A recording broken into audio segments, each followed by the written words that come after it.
Lecture du livre de la Genèse. Israël, c'est-à-dire Jacob, aimait Joseph plus que tous ses autres enfants, parce qu'il était le fils de sa vieillesse, et il lui fit faire une tunique de grand prix.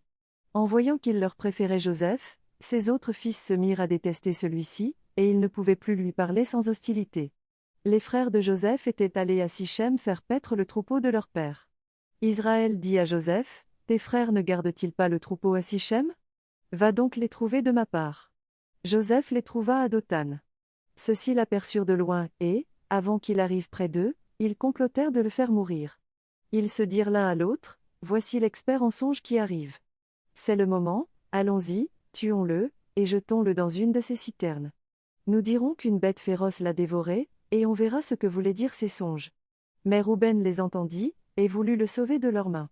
Il leur dit, « Ne touchons pas à sa vie. » Et il ajouta, « Ne répandez pas son sang, jetez-le dans cette citerne du désert, mais ne portez pas la main sur lui. » Ils voulaient le sauver de leurs mains, et le ramener à son père. Dès que Joseph eut rejoint ses frères, ils le dépouillèrent de sa tunique, la tunique de grand prix qu'il portait, ils se saisirent de lui et le jetèrent dans la citerne, qui était vide et sans eau. Ils s'assirent ensuite pour manger. En levant les yeux, ils virent une caravane d'Ismaélites qui venait de Galaad.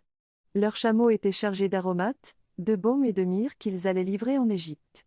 Alors Juda dit à ses frères, « Quel profit aurions-nous à tuer notre frère et à dissimuler sa mort? Vendons-le plutôt aux Ismaélites et ne portons pas la main sur lui, car il est notre frère, notre propre chair. » Ses frères l'écoutèrent. Des marchands madianites qui passaient par là retirèrent Joseph de la citerne, ils le vendirent pour 20 pièces d'argent aux Ismaélites, et ceux-ci l'emmenèrent en Égypte. Parole du Seigneur.